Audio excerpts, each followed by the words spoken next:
Hello and welcome to our Redeemer Kids training series. In this video, I'm going to cover our safety and security procedures for Redeemer Kids. So we're going to go over our check-in, check-out procedures, our bathroom and diaper, policies, our fire procedures, and our tornado procedures. So to jump right in and get to it, for check-in, every single child is going to have a name tag printed for them when their parent checks them in using our system. On that name tag will be a security code. Now the parents will also be printed their own sticker with that security code on it. Now this is important because no child can be checked out of their classroom without confirming that the parent security code matches the security code on that child. This secures our kids in a few different ways. Mainly, we know that they're leaving with a trusted parent or guardian who has checked them in or who has authorized another trusted parent, guardian, family member to check their kids out for them with their parent tag. It doesn't matter if it's grandma, grandpa, aunt, uncle, sibling, even if the child tells you, I know this person, if they do not have that security tag, they cannot take the child out of the classroom. So it ensures that they are being checked out by the same person who checked them in or by the authorized person. Once you confirm that those codes match, the security codes match, you are going to actually physically remove the sticker from the child's shirt and throw it away. If a security volunteer or a staff member sees a child out and about with a sticker on, they will stop them to verify that they're with the correct adult, that everything is going as it should be. So go ahead and just take those stickers off as they check out. As a side note, the parent can show you their security code on their Church Center app. So when you check your child in through Church Center, it does give you the option to show it on the app. So that counts as well as the printed security tag. Now, occasionally our printers get messed up or a parent misplaces their security code or their tag. And so in that case, a parent tag can actually not be reprinted. A child's tag can be. If they lose it, we can reprint their name tag. But the parent tag can only be printed once at check-in. That keeps our kids safe because then somebody can't come in and reprint the parent tag after the parents have already checked them in. So if it's a case where the parent does not have their code, you would use your walkie-talkie or you can just call on your cell phone. You're going to call a staff member, and then a staff member can come and verify for you this parent and this child belong together. If for some reason there's any question or any doubt, we will have the adult trying to check the child out show us their ID. That is like the last step in keeping our kids safe. We haven't had to do that yet, but just in case something happens where we don't know the person, that would be like our final level, of authorization, is checking their actual identification and going from there. So again, this is important. Our security system is designed to keep our kids safe and in the hands of trusted adults exclusively. So please make sure you check their tags at checkout. Parents are they're not weirded out by it. They know the system. So if you ask them, please, can I see your code? They'll show it to you. Moving on, for our bathroom procedures.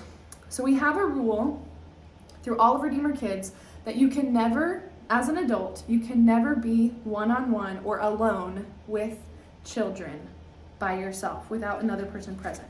That's why we have two volunteers in every single classroom. In the event that a teacher might need to step out of the classroom, leaving one helper or teacher in their classroom with all of the kids, then we employ a rule called line of sight, meaning you always need to be in line of sight of another adult or volunteer. Again, you should never be alone with a child or the children. So the way the bathroom procedure then is going to work is it's going to utilize line of sight.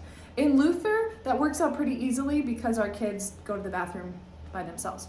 So you would call the SA or the staff member to help with bathroom breaks, and they would simply follow line of sight rule. So the SA would step into the doorway of the classroom so that the teacher or helper has their eye on the SA, or security assistant if you're unfamiliar with SA.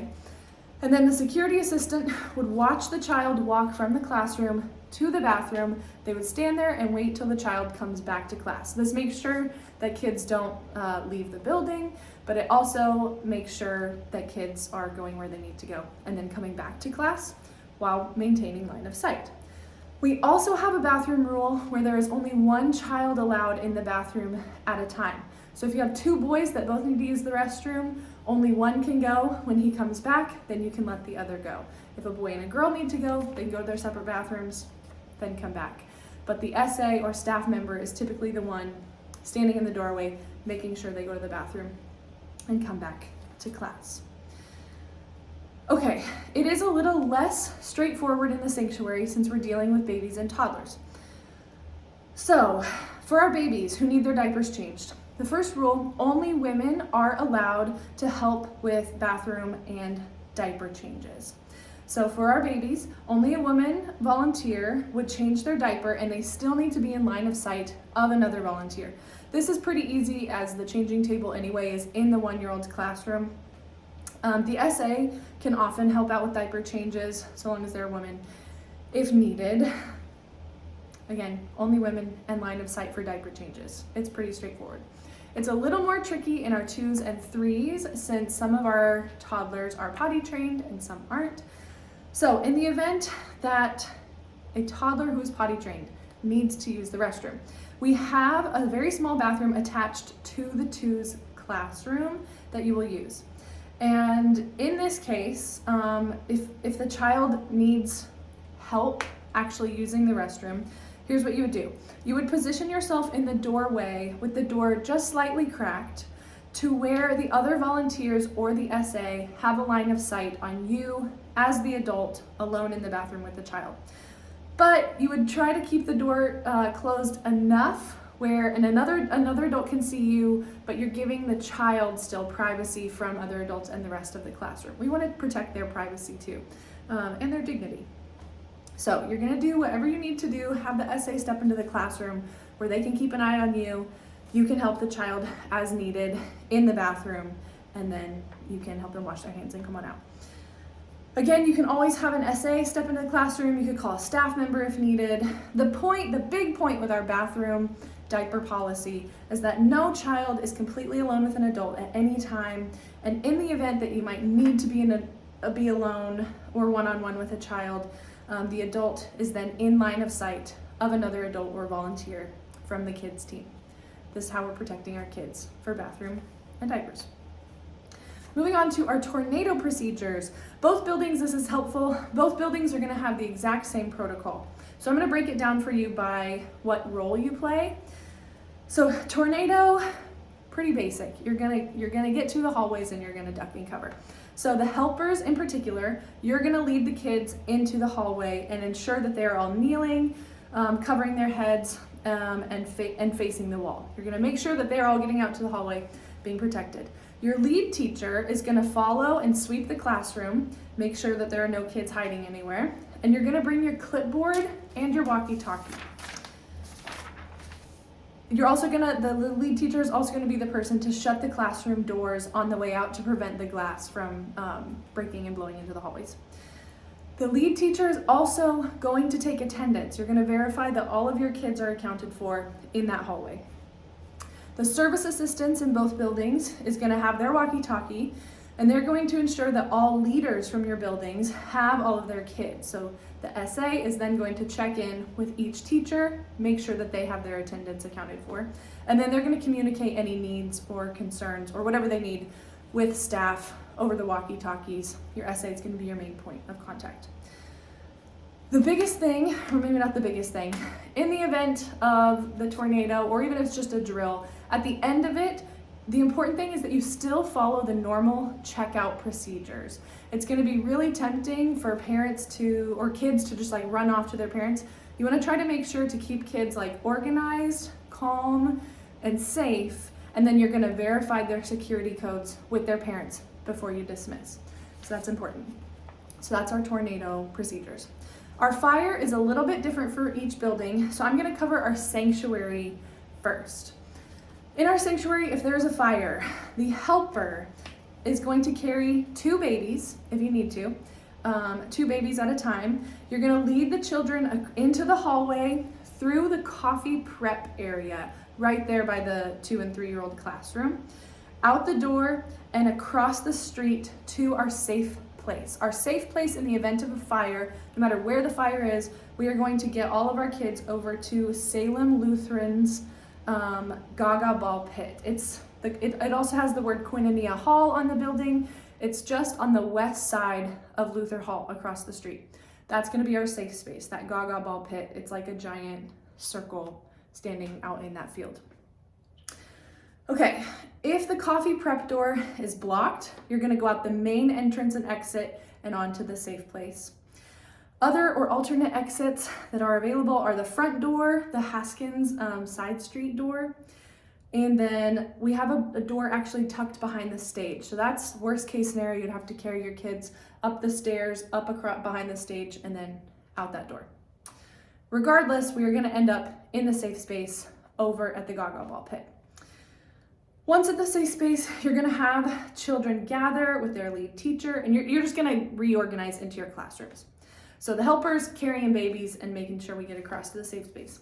The lead teacher, you're also gonna be carrying 2 babies, but you're also gonna sweep the classroom, make sure you got everybody. Try to get your walkie-talkie and your clipboard. And lead teachers are the caboose of the class, ensuring that all of your kids make it over to the safe space. Once the kids are in the safe space, again, organize your class, take attendance, make sure everyone's accounted for. The service assistants over in the sanctuary in the event of a fire. You're gonna grab the security person and you're both gonna grab 2 babies if you need to. This is why we have our 1-year-old classroom has an 8 baby limit. That's in case of a fire. We have 4 adults who can grab those 8 babies and get them to the safe space, just in case you didn't know that.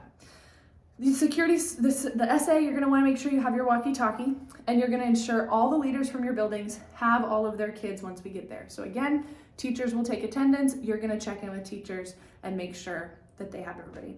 And then you'll communicate with staff. Something everybody needs to do, again, is facilitate the normal checkout procedures once it's time to clear kids back to their parents. You're gonna double check their codes and dismiss them as you normally would. Okay, that covers our babies and toddlers. For Luther Hall, it is just a little bit different because it's a different place. So your helper is going to lead the kids into the hallway and then out the front door, just straight across the street to that safe space by Salem Lutheran's Gaga Ball Pit. If the front doors are blocked, then you're gonna go out the back doors, across the street, all the way over to the pharmacy building that's on the south side of our block. Gonna go all the way to the pharmacy building and then around to the safe space. Regardless of where you get out, make sure you end up at that safe space. Our lead teachers, very similar. You're gonna do you're gonna follow, be the caboose. You're gonna sweep the classrooms, make sure everybody is out of the classroom. And then once you get to the safe space, you're gonna retake attendance, make sure everybody's accounted for. Service assistants, you make sure you have your walkie-talkies, and then you check in with your teachers and make sure that they have all of their students as well. All right, and then again, you're gonna facilitate normal checkout procedures. In the event of a fire, I imagine it's gonna be hectic and chaotic. You're gonna have all of the kids over there in one safe space. It's gonna be crazy. But we wanna make sure that kids are going with the right, safe, trusted, authorized adult. So it is important to still check their security codes before you release them. Now, in the event of an intruder or an active shooter situation, we do have a protocol in place, but we will cover that with you in person on the first Sunday that you serve in kids. If you have any questions at all, please feel free to reach out to us. Know that we do have a protocol in place. We will cover it with you. We're just not putting it in this video. Okay, thank you for sticking with me. I know we covered a lot in this video, but they are all very important pieces to our overall security and safety procedures and protocols to keep our kids safe week in and week out. And again, if you ever have any questions or need refresher on these, just let us know. We would be happy to cover them with you again. In the meantime, thank you so much for the ways that you are serving our kids, and we will see you on Sunday. Bye.